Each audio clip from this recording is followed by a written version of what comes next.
if you realize afterwards you're deeply disappointed at that, it's not just like a one-off. It happens, you had a bad day, everyone has a bad day, and kids are resilient enough to handle that. But when you realize there's a pervasive pattern that your go-to method of motivating your children is through this anger, frustration, the moodiness, the control, when you realize that's your go-to method of chinuch, something's wrong. Something's deeply wrong. That's not just having a bad day. Of course, kids are resilient. And of course, we're all imperfect. And of course, we all have bad days. That's obvious. And we don't behave in our finest. It's when your go-to method of chinuch seems to be something that, in all honesty, if you're in the privacy of your own mind and no one's looking and you're truthful to yourself, you'd be ashamed of it.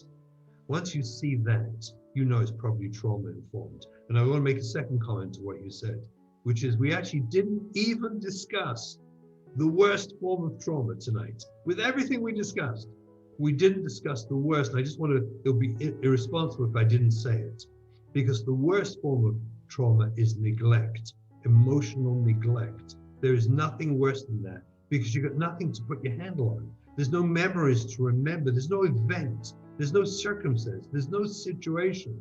There's just an airy feeling of disconnect, loneliness, and sadness inside me that I can't put my finger on. And worse still, my parents will say, yeah, but we took you on vacation, but we did this for you, we bought you clothing, and you had food. But what you experienced was deep, profound emotional neglect. Is probably the worst form of trauma there is. It's the kind of thing that leaves a person capable of being in a room of lots of people in a simcha and feeling terribly alone. Just terribly alone. Emotional neglect is the worst. We have to be truthful with ourselves. We have to be honest, compassionate towards ourselves and humble. And we have to ask ourselves, am I really satisfied with how I interact with the world around me? Do I feel in control of those interactions, or do I frequently see styles of interaction that make me basically ashamed of myself?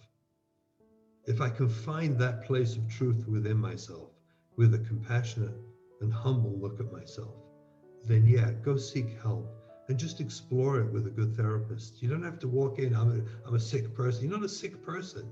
Actually, you're a very humble, courageous person.